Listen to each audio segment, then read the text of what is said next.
personalidade sempre foi classificada, inspirada um pouco nos modelos biológicos, em que a classificação que começa com o nível do reino, né? Reino vegetal, reino animal, e termina no nível, na unidade básica da vida, que é a espécie, e segue-se o gênero. Quer dizer, em biologia, espécie é uma unidade de classificação onde o critério é a possibilidade de dois organismos se encontrarem e terem descendentes férteis. Isso é espécie. A psicopatologia também insiste na ideia de classificar, de ordenar os seus conhecimentos. Isto não é ordenar pessoas, e sim ordenar conhecimento sobre o sofrimento mental e, eventualmente, sobre aquilo que se chama de doença mental. Uma dessas classificações é o Manual de Estatística e Diagnóstico de Transtornos Mentais, chamado DSM. DSM é uma classificação da Sociedade Americana de Psiquiatria e que tem se difundido nas últimas décadas, embora ela tenha começado em 1952. Recentemente, nós temos o DSM-5 e o DSM-4R, ou seja, revisado. A falta de consenso é tão grande que a todo momento nós temos revisões desses manuais. A versão mais atual, vamos dizer, desse século, começando pelo DSM-4, revisado a partir do DSM-4 do final do século passado, ela propõe a ideia de que personalidade é um padrão de vivência íntima e de comportamento que persiste ao longo da vida e que permite observar o modo que cada pessoa humana tem de pensar, ou seja, a cognição, como é que ela pensa os acontecimentos, como é que ela interpreta o que se passa com ela e como a pessoa interpreta o seu mundo ao redor. Então, isto é a cognição, e sempre há um padrão de cognição, sempre há um padrão de pensar, da mesma forma que sempre há um modo de sentir, uma resposta emocional diante dos acontecimentos. Essa resposta emocional pode ser mais adequada aos acontecimentos ou eventualmente mais instável, mais lábil, mais desproporcional aos acontecimentos. Numa condição de saúde mental, evidentemente que a resposta é compatível com a intensidade e gravidade dos acontecimentos. Em seguida, nós temos um modo interpessoal de relacionamento, como cada um se relaciona com os outros, como é a vida social, como é a forma de se dirigir ao semelhante.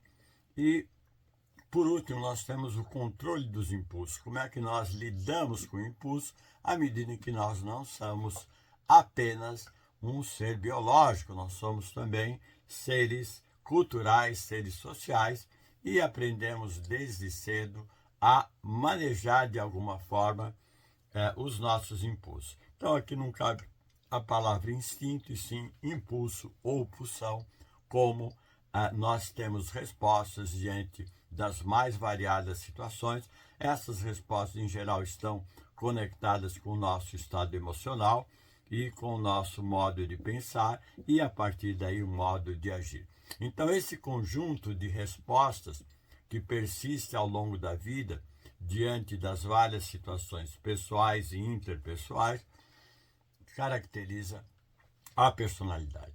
E claro que a personalidade ao longo da vida ela pode se transformar, ela pode se sofisticar, digamos assim, mas ela pode também regredir e evoluir dependendo das circunstâncias, e eventualmente ela pode trazer um grande sofrimento para o sujeito e para o ambiente. Então, nós temos a partir daí o transtorno de personalidade, que é um padrão de vivência íntima e de comportamento que gera sofrimento, que vai invadindo o funcionamento da pessoa, e você pode ver que ali tem um padrão mais fixo, mais inflexível, mais teimoso, mais persistente de dar uma resposta, e nem sempre essa resposta significa uma boa solução diante do conflito, diante do mal-estar ou diante da exigência da realidade proposta por aquela questão.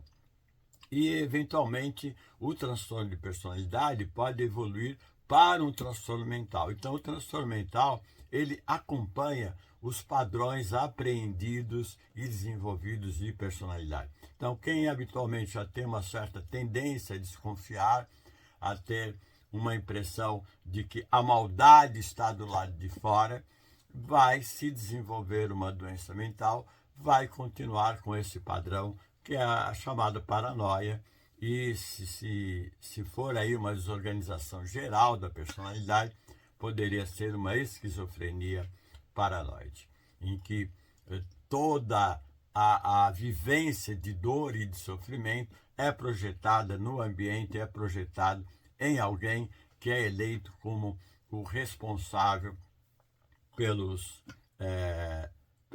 várias formas de insucesso ou de desagravo ou de mal-estar que se passam no cotidiano da pessoa. Então, muito bem. Então, nós temos personalidade, ninguém escapa de ter uma personalidade, que é o conjunto dessas formas de ação e reação em função dos acontecimentos reais ou imaginários ou supostos. Em seguida, nós temos os transtornos de personalidade, à medida que eles trazem prejuízos para o indivíduo, para o meio e para o desenvolvimento de uma elaboração e de uma observação mais refinada dos acontecimentos, independentemente do nível desses acontecimentos, desde acontecimentos banais até acontecimentos mais complexos, que envolvem perdas e prejuízos ao longo da vida. E, claro, também há os ganhos, as aquisições, como reagimos às aquisições, às conquistas, aos elogios, enfim, a própria amizade, a própria valoração do ambiente, como é que reagimos a isso, não é? E há pessoas que desconfiam muito quando são valoradas, quando são elogiadas, quando são consideradas pessoas com talentos, enfim, com recursos interessantes para o ambiente. Há ali, eventualmente, alguma insegurança ou uma certa descrença sobre aqueles elogios, que muitas vezes são entendidos como uma bajulação ou uma sedução barata por parte daquele que elogia. E a pessoa desconfia muito que aquela aproximação pode ser apenas uma sedução ou um caminho para enganar o outro, manipular o outro e tirar algum proveito. Muito bem.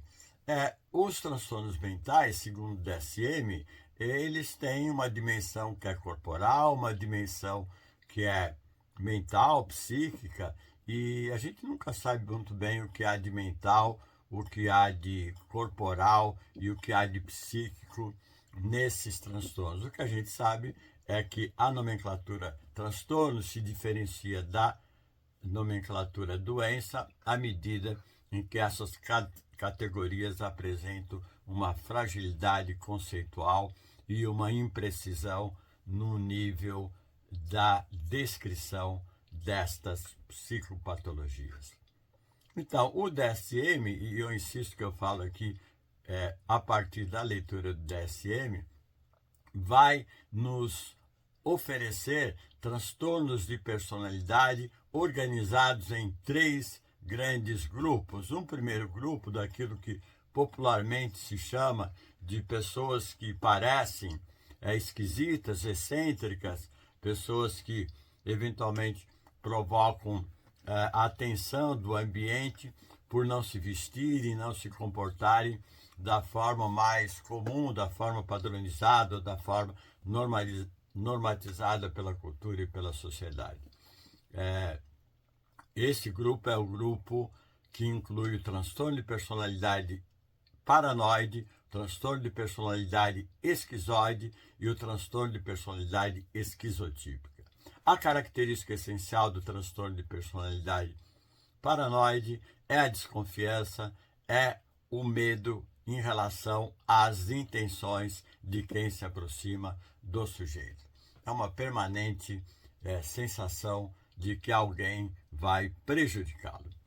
E em seguida nós temos o transtorno de personalidade esquizoide, que se caracteriza por uma resposta emocional, digamos, seca, limitada e, eventualmente, uma indiferença em relação àquilo que as pessoas podem pensar ou julgar. Então, aí um certo distanciamento afetivo da relação social e do contato interpessoal. E, em seguida, nós temos o transtorno de personalidade esquizotípica, que foi retirado agora do DSM-5 e que se caracteriza por uma ansiedade extrema diante da aproximação humana. Então, é diferente do esquizoide, que não se importa com a presença ou não de pessoas, mas que, em geral, evita situações sociais ou situações festivas, não vibra com celebrações. O esquizotípico ele se aproxima de uma situação de extremo desconforto diante da presença humana, daí a tendência tanto do esquizoide quanto do esquizotípico de se colocarem mais afastados, mais reservados, mais desinteressados da vida social, da vida familiar, da vida em grupo e por aí afora. Agora, nada disso impede que estas pessoas sejam extremamente criativas, produtivas e, eventualmente, exerçam o seu talento e a sua genialidade, produzindo bens tecnológicos, bens culturais, bens artísticos de grande relevância para a humanidade e que permanecem. Bom, em seguida, nós temos o grupo dos que parecem dramáticos, emotivos ou eventualmente erráticos, ou seja, um comportamento que a gente não entende muito bem onde quer chegar. Então, nesse grupo, nós temos os narcisistas, que só querem admiração, só julgam importância nos próprios atos e não necessariamente eles querem admiração, não necessariamente eles querem aplauso, porque eles próprios se aplaudem o tempo todo. E ao lado disso nós temos o histriônico. Esse sim, ele precisa de plateia, esse precisa chamar a atenção para os seus feitos, para a sua presença, e ele sofre terrivelmente quando não é o centro das atenções. É aquele que vai a um velório e tem que chamar mais atenção do que o defunto, do que o cadáver. Ou seja, é aquele que vai a uma festa, ou aquela que vai a uma festa, e claro que tem que ser a pessoa mais reverenciada, mais percebida, mais comentada da festa. E isso se dá em todos os ambientes. Então, isto é o transtorno de personalidade histriônica. E de onde vem o sofrimento? O sofrimento, tanto do narcisista quanto do histriônico, vem sempre de um lado mais profundo, mais íntimo, mais latente, de que as expectativas de valorização e de admiração e de atenção não serão concretizadas. Então são pessoas, são personalidades com uma grande dificuldade de lidarem com críticas. Em seguida, o antissocial. O antissocial é aquele que manipula os outros em prol dos seus interesses, é aquele que não tem muita noção ética, de culpa, de arrependimento ou do mal-estar provocado para os outros. Então, o transtorno de personalidade antissocial não significa isolamento social, em absoluto. Significa uma capacidade de manipular o ambiente e as instituições em prol dos seus interesses. Isso é extremamente comum no ambiente de trabalho, no ambiente político, no ambiente familiar. É o chamado folgado no senso comum, mas é muito mais que folgado. Eventualmente, é uma pessoa que se dispõe a fazer qualquer negócio, qualquer meio pode ser utilizado para atingir os seus fins. Então, esse é o antissocial. E em seguida, o transtorno de personalidade borderline, limítrofe, aquele que hoje é muito comentado, não é? Porque nesse modo de sofrimento há instabilidade, há impulsividade e há aquele padrão de comportamento em que todo mundo diz, não, mas o fulano ou a fulana tem tudo para funcionar bem, tem oportunidades, ele vai dar certo, dessa vez ele vai, agora vai funcionar nesse trabalho, ou nesse novo projeto, nessa nova iniciativa, e o fato é que mal inicia o projeto e já encontra obstáculos para justificar a sua retirada. Então, esse borderline, falta ali a consistência, não é? De busca de objetivos e realizações. É um eterno tudo ou nada, é muita empolgação e rapidamente essa autoimagem, essa percepção favorável do ambiente se transforma em negatividade. Ou seja, é o 8 ou 80, é o borderline, é o tudo ou nada, é essa sociedade polarizada em que um é totalmente do bem, outro é totalmente do mal. É uma forma dicotômica de olhar para a vida sem atentar para os detalhes, para a complexidade e para uma avaliação mais criteriosa de como cada um de nós participa para a produção do bem-estar ou do mal-estar, como cada um de nós gera boas ou más notícias para o ambiente e para si próprio. Então, repetindo, o grupo B, esse segundo grupo inclui narcisistas, histriônicos, antissociais e borderlines. Por último, o grupo onde você encontra características como medo, ansiedade, um certo perfeccionismo, um escrúpulo exagerado, uma moral veiculada como algo a ser seguido a qualquer preço. Então aqui nós temos o transtorno obsessivo compulsivo, ou seja, o pensamento ruminante, o pensamento obsessivo, o pensamento que se impõe o tempo todo, com a ideia de perfeccionismo, com a ideia de moral, o que eu deveria ter feito, o que eu devo fazer, como eu devo melhorar. E a ação em geral é compulsiva, quer dizer, a ação se impõe no sentido de mais detalhes, de que as coisas nunca estão prontas, de que é preciso melhorar, e o produto da ação do obsessivo nem sempre se apresenta. Então há muita preocupação com detalhes, com ordem, com resultados, e isso em detrimento do bem-estar do ambiente. Adora regra, adora controle e o tempo todo sofre pelo fato de não atingir os seus objetivos ou de supor que vai ser criticado por ser incompleto, por ser humano, por ser falível. Há aqui um grande sofrimento em função de uma possível avaliação negativa do ambiente a partir da própria avaliação de insuficiência ou mesmo de dúvida em relação à sua produção. E em seguida nós temos o dependente, aquele que, de certo modo, coloca em alguém a decisão dos seus atos cotidianos, a decisão da sua vida.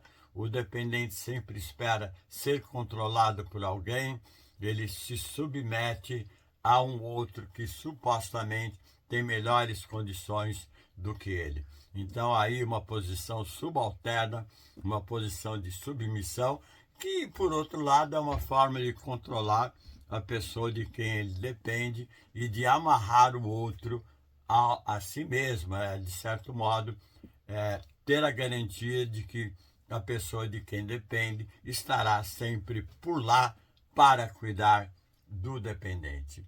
Então, o dependente, resumindo, de certo modo, ele aluga a sua vida, a sua existência para alguém e espera que para quem ele aluga a sua própria vida, seja um bom locatário.